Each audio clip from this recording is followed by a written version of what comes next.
ಎಲ್ರಿಗೂ ನಮಸ್ಕಾರ. ನೀವು ನೋಡ್ತಾ ಇದ್ದೀರಾ ಸುದ್ದಿ ಸಮಯ ನ್ಯೂಸ್ ಚಾನಲ್. ಇದು ಡೆನ್ ನೆಟ್ವರ್ಕ್. ನಾನು ಮಹಾರುದ್ರ ಕುಳಗಿ. ಮತ್ತೆ ಒಂದಿಷ್ಟು ಹೊಸ ಸುದ್ದಿಗಳನ್ನು ತೆಗೆದುಕೊಂಡು ನಾವು ನಿಮ್ಮ ಮುಂದೆ ಬರ್ತಾ ಇದ್ದೀವಿ. ಈ ದಿನದ ಪ್ರಮುಖ ಹೆಡ್ಲೈನ್ಸ್ಗಳನ್ನು ನೋಡ್ಕೊಂಡು ಬರೋಣ.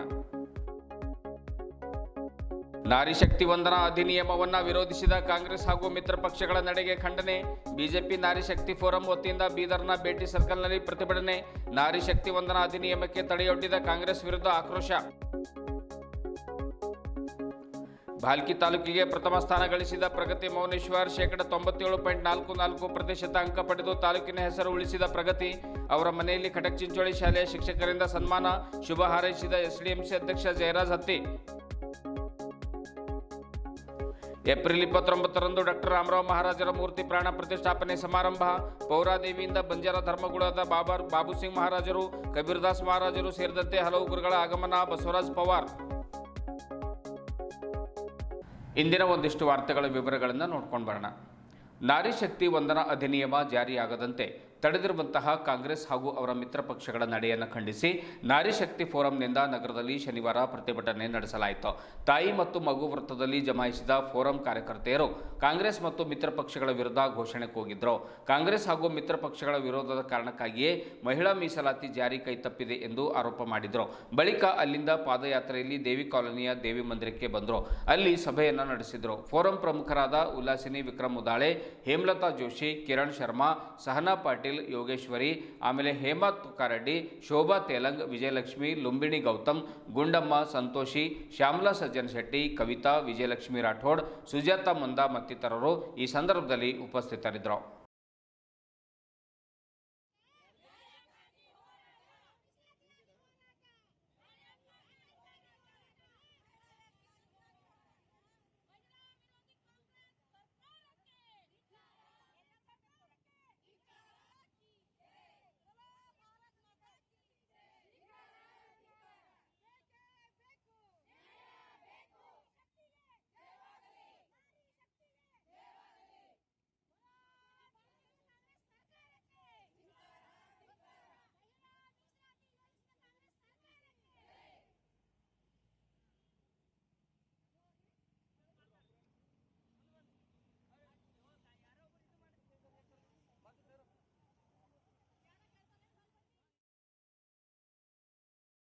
ಸರ್ಕಾರಿ ಪ್ರೌಢಶಾಲೆ ಖಡಕ್ ಚಿಂಚೋಳಿಯಲ್ಲಿ ಅಭ್ಯಾಸ ಮಾಡಿದ ಕುಮಾರಿ ಪ್ರಗತಿ ಮೌನೇಶ್ವರ್ ಅವರು ಎಸ್ಎಸ್ಎಲ್ಸಿ ಪರೀಕ್ಷೆಯಲ್ಲಿ 97.44% ಅಂಕಗಳನ್ನು ಪಡೆದು ಇಡೀ ಭಾಲ್ಕಿ ತಾಲೂಕಿಗೆ ಪ್ರಥಮ ಸ್ಥಾನವನ್ನು ಗಿಟ್ಟಿಸಿಕೊಂಡಿದ್ದಾಳೆ.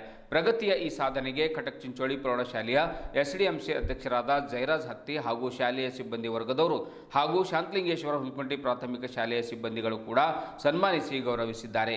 ಸರ್ಕಾರಿ ಶಾಲೆಯಲ್ಲಿ ಓದಿ ರ್ಯಾಂಕ್ ಪಡೆಯಬಹುದು ಎಂಬುದಕ್ಕೆ ಪ್ರಗತಿಯೇ ಸಾಕ್ಷಿಯಾಗಿದ್ದಾಳೆ.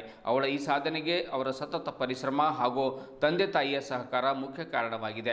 ಅವಳ ಮುಂದಿನ ಭವಿಷ್ಯ ಉಜ್ವಲವಾಗಲಿ ಎಂದು ಎಸ್ಡಿಎಂಸಿ ಅಧ್ಯಕ್ಷರಾದ ಜಯರಾಜ್ ಹತ್ತಿಯವರು ಶುಭವನ್ನು ಹಾರೈಸಿದ್ದಾರೆ. ಇದೇ ವೇಳೆ ಶಾಲೆಯ ಸಿಬ್ಬಂದಿ ವರ್ಗದವರು ಹಾಗೂ ಗ್ರಾಮದ ಮುಖಂಡರು ಉಪಸ್ಥಿತರಿದ್ದರು. ಪ್ರಗತಿಗೆ ಶಾಲನ್ನು ಹೊದಿಸಿ ಹೂವಿನ ಮಾಲೆಯನ್ನು ಹಾಕಿ ಸನ್ಮಾನಿಸಿ ಗೌರವಿಸಲಾಯಿತು.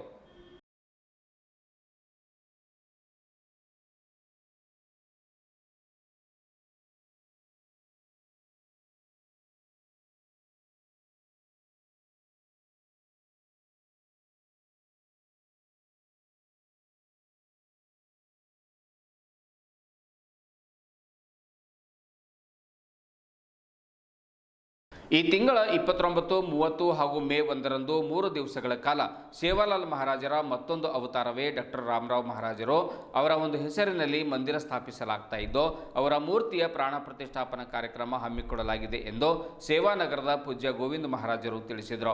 ಶನಿವಾರ ನಗರದ ಜಿಲ್ಲಾ ಪತ್ರಿಕಾ ಭವನದಲ್ಲಿ ಕರೆದ ಸುದ್ದಿಗೋಷ್ಠಿಯನ್ನು ಉದ್ದೇಶಿಸಿ ಮಾತನಾಡಿರುವಂತಹ ಅವರು 29ರಂದು ಬೆಳಗ್ಗೆ 8:15ಕ್ಕೆ ಡಾಕ್ಟರ್ ರಾಮರಾವ್ ಮಹಾರಾಜರ ಮೂರ್ತಿಯನ್ನು ಜಲದಲ್ಲಿ ಇರಿಸಿ ಜಲವಾಸ ಹಮ್ಮಿಕೊಳ್ಳಲಾಗುತ್ತೆ. ನಂತರ ಇಡೀ ದಿನ ಚಂಡಿ ಹೋಮ ಹವನ ಕಾರ್ಯಕ್ರಮ, ರಾತ್ರಿ ಭಜನೆ ಹಾಗೂ ಕೀರ್ತನೆ ನಡೆಯಲಿದೆ. ಮರುದಿನ ಏಪ್ರಿಲ್ 30ರಂದು ಎಂದಿನಂತೆ ಮೂರ್ತಿಯನ್ನು ಧಾನ್ಯದಲ್ಲಿ ಇರಿಸಿ ಧಾನ್ಯವಾಸ ಹಮ್ಮಿಕೊಳ್ಳಲಾಗುತ್ತೆ. ಹಾಗೆ ಇಡೀ ದಿನ ಮೊದಲ ದಿನದಂತೆ ಚಂಡಿ ಹೋಮ ಹವನ, ರಾತ್ರಿ ಭಜನೆ ಹಾಗೂ ಕೀರ್ತನೆ ಜರುಗುತ್ತದೆ ಅನ್ನುವಂಥ ಮಾತನ್ನು ಕೂಡ ಅವರು ಹೇಳಿದರು. ಮೇ 1ರಂದು ನಸುಕಿನ 4 ಗಂಟೆಗೆ ಬ್ರಾಹ್ಮಿ ಮುಹೂರ್ತದಲ್ಲಿ ಮೂರ್ತಿಯ ಪ್ರಾಣ ಪ್ರತಿಷ್ಠಾಪನೆ ಜರುಗಲಿದೆ. ನಂತರ 11:30ಕ್ಕೆ ಧರ್ಮಸಭೆ, ತದನಂತರ ಸಾಂಸ್ಕೃತಿಕ ಕಾರ್ಯಕ್ರಮಗಳು ಜರುಗಲಿವೆ. ಪೌರಾದೇವಿಯಿಂದ ಬಂಜಾರ ಧರ್ಮಗುರುಗಳಾದ ಬಾಬುಸಿಂಗ್ ಮಹಾರಾಜರು, ಕಬೀರ್ದಾಸ್ ಮಹಾರಾಜರು, ಶೇಖರ್ ಮಹಾರಾಜರು ಹಾಗೂ ಜಿತೇಂದ್ರ ಮಹಾರಾಜರು ಆಗಮಿಸ್ತಾ ಇದ್ದಾರೆ. ಈ ಎಲ್ಲ ಕಾರ್ಯಕ್ರಮದ ದಿವ್ಯ ಸಾನ್ನಿಧ್ಯವನ್ನು ವಹಿಸ್ತಾ ಇದ್ದಾರೆ.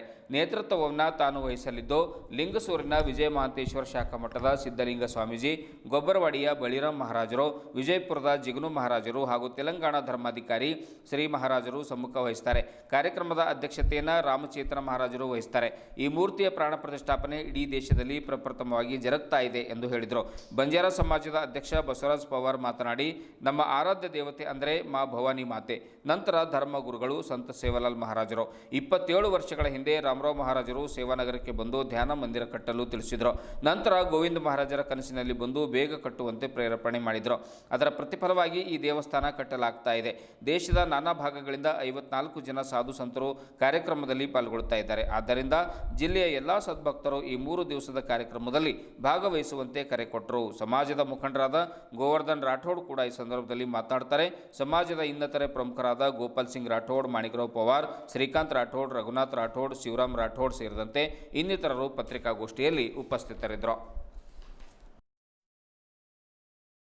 ಸೇವಾಲಾಲ್ ಮಹಾರಾಜರು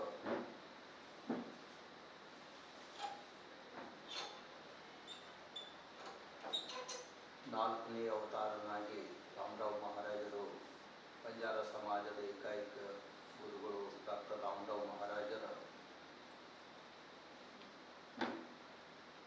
ದೇವಸ್ಥಾನದ ಬಗ್ಗೆ ಧಾರ್ಮಿಕ ಕಾರ್ಯಕ್ರಮ, ಕಳಸಾರೋಹಣೆ, ಮೂರ್ತಿ ಸ್ಥಾಪನಾ ಹಾಗೂ ದೇವಸ್ಥಾನ ಉದ್ಘಾಟನೆಗಾಗಿ ಪತ್ರಕರ್ತರಿಗೆ, ಎಲ್ಲ ಅಣ್ಣ ತಮ್ಮರಿಗೆ ಹಾಗೂ ವೇದಿಕೆ ಮೇಲಿದ್ದ ಎಲ್ಲ ಮುಖಂಡರಿಗೆ ನಾನು ಭಕ್ತಿ ಪ್ರಣಾಮ ಮಾಡುತ್ತಾ, ಬೀದರ್ ಜಿಲ್ಲೆಯ ಭಾಲ್ಕಿ ತಾಲೂಕಿನ ಸೇವಾನಗರ ಗ್ರಾಮದ ಹತ್ತಿರ ರಾಮರಾವ್ ಮಹಾರಾಜರ ಒಂದು ಭವ್ಯ ದೇವಸ್ಥಾನ ಇದೆ. ರಾಮರಾವ್ ಮಹಾರಾಜರು ಸುಮಾರು 85 ವಿಷಯದಿಂದ ಅವರ ಜೊತೆಗೆ ನಾವು ಉಳಿದು ಪೂರ ದೇಶದಲ್ಲಿ ಶಿಷ್ಯನಾಗಿ ಗುರುಗಳ ಜೊತೆಗೆ ನಾನು ಇರ್ತಿದ್ದೆ.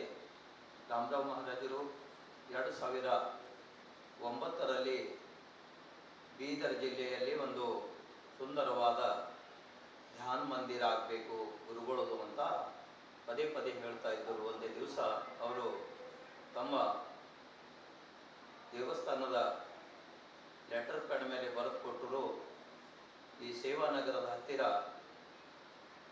ಒಂದು ಒಳ್ಳೆಯ ದೇವಸ್ಥಾನವನ್ನು ಮಾಡಬೇಕು ಅಂತ ಅವರು ಹೇಳಿದ ಕ್ಷಣವೇ ನಾವು ಬೀದರ್ನಲ್ಲಿ ಎಲ್ಲ ನಮ್ಮ ಪುಂಡರಿಗೂ ಭಾಳ ಸರ್ತಿ ಅಲ್ಲಿ ಕರೆಸಿದ್ದೇವೆ ಕಾರ್ಯಕ್ರಮಕ್ಕೆ. ಈ ಒಳ್ಳೆಯ ಒಂದು ದೇವಸ್ಥಾನ ಆಗಿದೆ. ಇದೇ ತಿಂಗಳು 19 ತಾರೀಕು 29 ತಾರೀಕು ಧಾನ್ಯವಾಶ, 30ನೇ ತಾರೀಕು ಜಲವಾಶ ಹಾಗೂ ರಾತ್ರಿ ಭಜನ ಕೀರ್ತನೆ, ಸಾಧು ಸಂತರು ಇಡೀ ಕರ್ನಾಟಕ, ಮಹಾರಾಷ್ಟ್ರ, ತೆಲಂಗಾಣದಿಂದ ಎಲ್ಲ ಸುಮಾರು 51 ಜನ ಸಾಧು ಸಂತರು ಬರ್ತಾ ಇದ್ದಾರೆ. ಬಂಜಾರ ಸಮಾಜದ ಎಲ್ಲ ಭಕ್ತಾದಿಗಳಿಗೆ ಈಗಾಗಲೇ ಎಲ್ಲ ಬೇರೆ ಬೇರೆ ಊರಿಗೆ ನಾವು ಎಲ್ಲ ಪ್ರಚಾರಕ್ಕೆ ಅಂತೂ ಕಳಿಸಿದ್ದೇವೆ. ಇದರಲ್ಲಿ ಮುಖ್ಯ ನಿಮ್ಮದು ಥೋಡೆ ಕೃಪಾ ಬೇಕು. ಎಲ್ಲ ಪತ್ರಕರ್ತರು, ನಮ್ಮ ಸಮಾಜದ ಗುರುಗಳು ಪ್ರಪ್ರಥಮವಾಗಿ ಎಲ್ಲೆಲ್ಲೋ ಸ್ಟ್ಯಾಚು ಮಾಡಿದ್ದಾರೆ ರಾಮರಾವ್ ಮಹಾರಾಜರದು, ಬಟ್ ಅವ್ರ ಕೈಯಿಂದೆ ಅವರೇ ಒಂದು ಟೇಪ್ ಹಾಕಲ್ದೆ ನಮ್ಮ ಹೆಜ್ಜೆ ಇಡ್ತೀನಿ, ಆ ಹೆಜ್ಜೆ ಪ್ರಕಾರ ಉತ್ತರಾಧಿಕಾರಿಯಾಗಿ ಪರಮ ಪೂಜ್ಯ ಡಾಕ್ಟರ್ ಬಾಬುಸಿಂಗ್ ಮಹಾರಾಜರವರು ಆಗಮಿಸಲಿದ್ದಾರೆ. ಹಾಗೇನೆ ಅದೇ ಒಂದು ಪುಣ್ಯ ಕ್ಷೇತ್ರದ ಅನುಯಾಯಿ ಅವರದೇ ಆದಂತಹ ಡಾಕ್ಟರ್ ರಾಮರಾವ್ ಮಹಾರಾಜರವರು, ಶ್ರೀ ಶೇಖರ್ ಮಹಾರಾಜರವರು ಹಾಗೂ ಶ್ರೀ ಜಿತೇಂದ್ರ ಮಹಾರಾಜರವರು ಪೌರಾದೇವಿಯಿಂದ ಆಗಮಿಸುತ್ತಿದ್ದಾರೆ. 29ನೇ ತಾರೀಕಿಗೆ ಕಾರ್ಯಕ್ರಮ ಧಾರ್ಮಿಕ ವಿಧಿವಿಧಾನಗಳ ಪ್ರಕಾರ ಎಲ್ಲ ಧಾರ್ಮಿಕ ನಮ್ಮ ಸಂಸ್ಕೃತಿಯ ಪ್ರಕಾರ ಮೊದಲನೇ ದಿನ ಧಾನ್ಯವಾಸ, ಪರಮಪೂಜ್ಯ ಡಾಕ್ಟರ್ ರಾಮರಾವ್ ಮಹಾರಾಜರವರ ಮೂರ್ತಿ ಪ್ರಾಣ ಪ್ರತಿಷ್ಠಾಪನೆ ಅಂತಂದ್ರೆ ಅವ್ರದ್ದೇ ಆದಂತಹ ಒಂದು ಆಯ್ಕೆಯ ಕ್ಷೇತ್ರ ಅಂತಂದ್ರೆ 2ನೇ ಪೊಹರಾ ಕ್ಷೇತ್ರ ಅಂತ ಹೇಳಿ ನಂಬಿ ಈ ಗುರುಗಳಿಗೆ ಏನಾದ ದೀಕ್ಷೆ ಕೊಟ್ಟಿದ್ರು. ಅದರಂತೆ ಅವರ ಮಾತಿನ ಮೇಲೆ, ಅವರ ಕೊಟ್ಟಂತ ವಚನದ ಮೇಲೆ ಇವರು ಅದೇ ಕ್ಷೇತ್ರವನ್ನು ಪುಣ್ಯ ಕ್ಷೇತ್ರವನ್ನಾಗಿ ಮಾಡಿ ಅಲ್ಲೊಂದು ಮಂದಿರವನ್ನು ಸ್ಥಾಪನೆ ಮಾಡಿ ಇವತ್ತ ಭವ್ಯವಾದಂತಹ ಗೋಪುರವನ್ನು ನಿರ್ಮಿಸಿ ಅದರಲ್ಲಿ ನಮ್ಮ ಗುರುಗಳದು 2009ರಲ್ಲಿ ಅವ್ರದೇ ಆದಂತಹ ಒಂದು ಲೇಖನಿ ಮುಖಾಂತರ ಅವರೇ ಪತ್ರ ಕೊಟ್ಟಿದ್ರು. ಇದೇ ಒಂದು ಕ್ಷೇತ್ರದಲ್ಲಿ ತಾವೇನದ ಅಂತಂದ್ರೆ ಇದೇ ಒಂದು ಕ್ಷೇತ್ರದಲ್ಲಿ ಮಹಾರಾಜರ ಒಂದು ಗುಡಿ ಸ್ಥಾಪನೆ ಆಗಬೇಕು, ಅದರಲ್ಲಿ ಮೂರ್ತಿ ಪ್ರಾಣ ಪ್ರತಿಷ್ಠಾಪನೆ ಮಾಡಿ ಸಾರ್ವಜನಿಕರಿಗೆ ಅಂದ್ರೆ ಮಹಾರಾಷ್ಟ್ರದಲ್ಲಿ ಇರುವಂತಹ ಪೌರಾದೇವಿ ಅಲ್ಲದೆ ಪುಣ್ಯಕ್ಷೇತ್ರವಾದಂತಹ ಸೇವಾನಗರದ ನಮ್ಮ ಶಿವಶಕ್ತಿ ಧಾಮದಲ್ಲಿ ಆ ಪರಿಸರದಲ್ಲಿ ಅಂತಂದ್ರೆ ಇನ್ನೊಂದು ಭವ್ಯವಾದಂತಹ ಬಂಜಾರ ಸಮಾಜದ ಗುರುಗಳ ಒಂದು ಮಂದಿರ ನಿರ್ಮಾಣ ಆಗಬೇಕು. ಅದರಲ್ಲಿ ಮೂರ್ತಿ ಪ್ರಾಣ ಪ್ರತಿಷ್ಠಾಪನೆ 2009ರಲ್ಲಿ ಅವರು ಹೇಳಿದಂತಹ ಆ ಮಾತಿಗೆ ನಡ್ಕೊಂಡು ಅವ್ರದೇ ಅನುಯಾಯಿ, ಅವ್ರದೇ ಶಿಷ್ಯ. ದಿವಸಗಳ ಭಕ್ತಿಪೂರ್ವಕವಾದಂಥ ಕಾರ್ಯಕ್ರಮದ ಬಗ್ಗೆ ಈಗಾಗಲೇ ನಮ್ಮ ಧರ್ಮಗುರುಗಳಾಗಿರ್ತಕ್ಕಂಥ ಗೋವಿಂದರಾವ್ ಮಹಾರಾಜ್ ಅವರು ವಿಸ್ತಾರವಾಗಿ ಹೇಳಿದ್ದಾರೆ. ನಾನು ಕಂಡಂತೆ ಶಿವಲಾಲ್ ಮಹಾರಾಜರ ನಂತರ ನಮ್ಮ ಸಮಾಜದಲ್ಲಿ ಹುಟ್ಟಿ ಬೆಳೆದು ಹಗಲು ರಾತ್ರಿ ನಿರಂತರವಾಗಿ ಸೇವೆ ಮಾಡಿರ್ತಕ್ಕಂಥ ಬಾಲಬ್ರಹ್ಮಚಾರಿ ಪರಮ ಪೂಜ್ಯ ರಾಮರಾವ್ ಮಹಾರಾಜಿಯವರ ಜೊತೆಯಲ್ಲಿ ಶ್ರೀ ಗೋವಿಂದರಾವ್ ಮಹಾರಾಜರು ಸುಮಾರು ತಮ್ಮ ಆಯುಷ್ಯದಲ್ಲಿ ಅರ್ಧ ಆಯುಷ್ಯವನ್ನೇ ಸಮಾಜಕ್ಕೆ ಏನಾದರೂ ಕೊಡಬೇಕು, ಗುರುಗಳ ಅಪ್ಪಣೆಯ ಮೇರೆಗೆ ನಾನು ಅವರ ಜೊತೆಯಲ್ಲಿ ಅವರ ಹೆಜ್ಜೆಯಲ್ಲಿ ಹೆಜ್ಜೆ ಹಾಕಿಕೊಂಡು ಇರಬೇಕು ಅಂತಕ್ಕಂಥ ಭಾವನೆಯೊಂದಿಗೆ ಅವರು ಸೇವಾರ್ಪಣೆ ಮಾಡಿದ್ದಾರೆ. ರಾಮರಾವ್ ಮಹಾರಾಜ್ ಅವರ ಜೀವಿತಾವಧಿಯಲ್ಲಿ ಅವ್ರದ್ದೇನು ಕನಸಿತ್ತೋ ಆ ಕನಸಿನ ಒಂದೇ ಒಂದು ಮಾತು ಗೋವಿಂದರಾವ್ ಮಹಾರಾಜರಿಗೆ ಹೇಳಿ ಹೋಗಿದ್ದಾರೆ. ಅದರಂತೆಯೇ ಶ್ರೀ ಗೋವಿಂದರಾವ್ ಮಹಾರಾಜ್ ಅವರು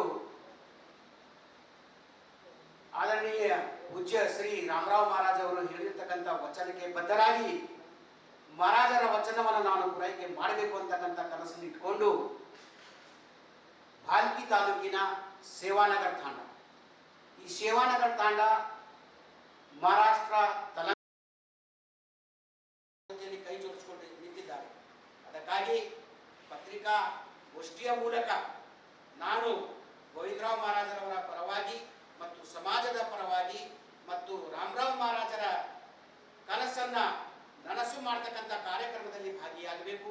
ಸತತ 29, 30, 1ನೇ ತಾರೀಕು ಮೇರಂದು ತಾವು ತಮ್ಮ ಪರಿಶ್ರಮದ ಕಾಲವನ್ನ ಆ ಕಾರ್ಯಕ್ರಮದಲ್ಲಿ ಆಗಬೇಕು, ಸಮಾಜವನ್ನ ಪರಿವರ್ತನೆಯ ದಿಶೆಗೆ ಕೊಂಡೊಯ್ಯಬೇಕು ಅಂತಕ್ಕಂಥ ಮನವಿ ಮಾಡುತ್ತಾ ನಾನು ಹೆಚ್ಚಿಗೆ ಹೇಳಲಾರದೆ, ಸಮಯ ಬಹಳ ಸಮೀಪದಲ್ಲಿ ಬಂದಿದ್ದೆ. ಇವತ್ತಿನಿಂದಲೇ ನಾವು ಕಾರ್ಯಕ್ರಮ ಆಗೋಣ. ಮಹಾರಾಜಿಯವರ ಕನಸು, ರಾಮರಾವ್ ಮಹಾರಾಜರವರ ಹೆಸರನ್ನ ಒಂದು ಉನ್ನತ ಮಟ್ಟಕ್ಕೆ ಸಮಾಜದಲ್ಲಿ ಕಟ್ಟಿ ಬೆಳೆಸೋಣ ಅಂತಕ್ಕಂಥ ಭಾವನೆಯನ್ನ ವ್ಯಕ್ತಪಡಿಸಿ ನನ್ನ ಮಾತಿಗೆ ವಿರಾಮ ಕೊಡ್ತೀನಿ. ಜೈ ಹಿಂದ್, ಜೈ ಕರ್ನಾಟಕ. ಇದುವರೆಗೂ ಸುದ್ದಿ ಕೊಟ್ಟಿರುವ ನಾನು ಮಹರ್ದೊಡ್ಡ ಕುಳಗಿ. ಮತ್ತೆ ಮುಂದಿನ ವಾರ್ತೆಗಳೊಂದಿಗೆ ಭೇಟಿಯಾಗೋಣ. ವಂದನೆಗಳು.